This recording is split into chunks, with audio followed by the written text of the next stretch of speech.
నేను సిఐ కొత్తకోట మాట్లాడుతున్నాను.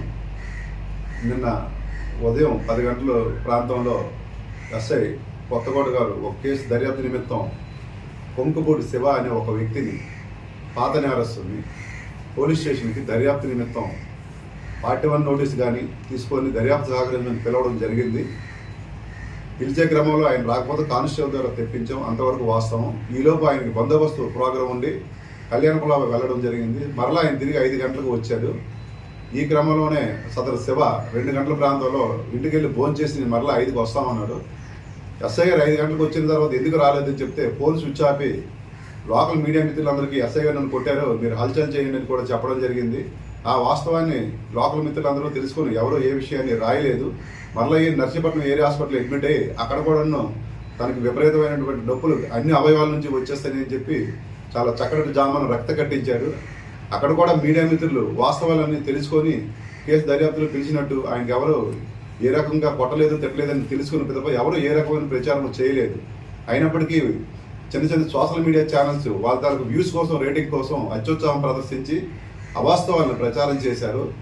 అవాస్తవాలు ప్రచారం చేసే ముందు ఎవరైనా సరే ఒక వ్యవస్థ మీద లేదా ఒక వ్యక్తి మీద ఆరోపణలు వచ్చేటప్పుడు ఖచ్చితంగా దానికున్న కింద అధికారి లేదా పై అధికారిని అడిగితే దానికి సంబంధించిన సమాచారం ఇస్తాం మేము.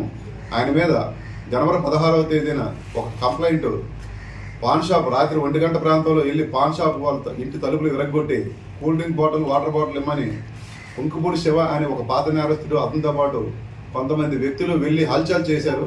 ఆ విషయం మీద పంచాయతీలో కూడా పెద్దల ముందు పెట్టి వాళ్ళకి క్షమాపణ చెప్తే ఏమని చెప్పి అడిగితే అలా కూడా చేయకపోతే ఆ రిపోర్టు మా దగ్గరకు వచ్చినప్పుడు అక్రమంగా ప్రవేశించి ఇంట్లో ఉన్న మహిళల మీద దాడి చేసి హంగామా సృష్టించిన వాళ్ళ మీద కేసు నమోదు చేసి దర్యాప్తులో భాగంగా పిలిచేటప్పుడు కొట్టారని చెప్పి దీని మీద అవాస్తవాలు ప్రచారం చేయడం జరిగింది.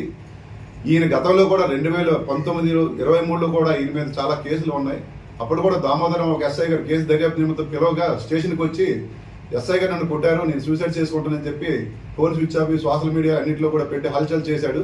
పోలీస్ స్టేషన్ పిలిచి ప్రతిసారి కూడా ఈ రకమైనటువంటి ప్రవర్తన కలిగి ఉండే తత్వం ఆయనకు ఉన్నది. ఈ కేసులో ఎట్టి పరిస్థితుల్లో ఆయన కొట్టలేదు. ఆయన మీద 2019లో ఒక హత్యాయత్నం కేసు, SC/ST కేసు నమోదయ్యి 2018లో ఒక హత్యాయత్నం కేసు నమోదయ్యి ఉన్నాయి. అదేవిధంగా అక్రమ సావర రవాణా చేసే అలవాటు కూడా ఉంది. దాని మీద కూడా ఈయన మీద కేసులు నమోదయ్యి ఉన్నాయి. అతను పాత నేరస్తుడు.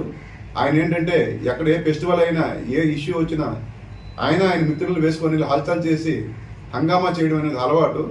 ఆయన ఒక బ్రాండ్ రౌడీ అని చెప్పుకొని ఇక్కడ లోకల్ షాపులలో అందరినీ భయపెట్టడం, వాళ్ళ దగ్గర తీసుకొని డబ్బులు ఇవ్వకుండా వెళ్ళిపోవడం, ఇలాంటి క్యారెక్టర్ అంతా కూడా ఉంది. ఆ వ్యక్తి మీద ఎప్పుడైనా రిపోర్ట్ వచ్చినప్పుడు పోలీస్ స్టేషన్ పిలిస్తే ఈ రకమైనటువంటి హంగామా కూడా క్రియేట్ చేసేటటువంటి డ్రామా క్రియేట్ చేసే అలవాటు కూడా ఉంది.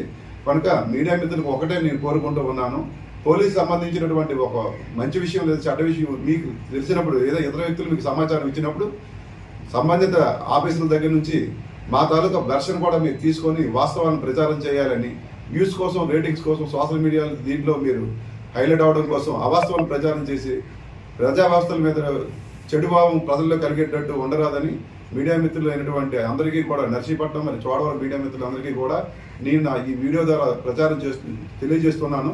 అతని మీద ఉన్న కేసుల వివరాలు, అదేవిధంగా ఆయన ఆ రోజు క్రియేట్ చేయడం హంగామా క్రియేట్ చేసిన వీడియోస్ కూడా ఉన్నాయి. అవి కూడా మీకు ఇస్తాను. వాస్తవాలను మీరే పరిశీలించి అవాస్తవాలను ప్రచారం చేయకూడదనే దాని మీద మీడియా గైడ్లైన్స్ ప్రకారం, ప్రభుత్వం మీడియా గైడ్లైన్స్ ప్రకారం కూడా మీరు అందరూ ఫాలో అవుతారని మీ అందరికీ కూడా మనపూర్వకంగా నేను రిక్వెస్ట్ చేస్తున్నాను.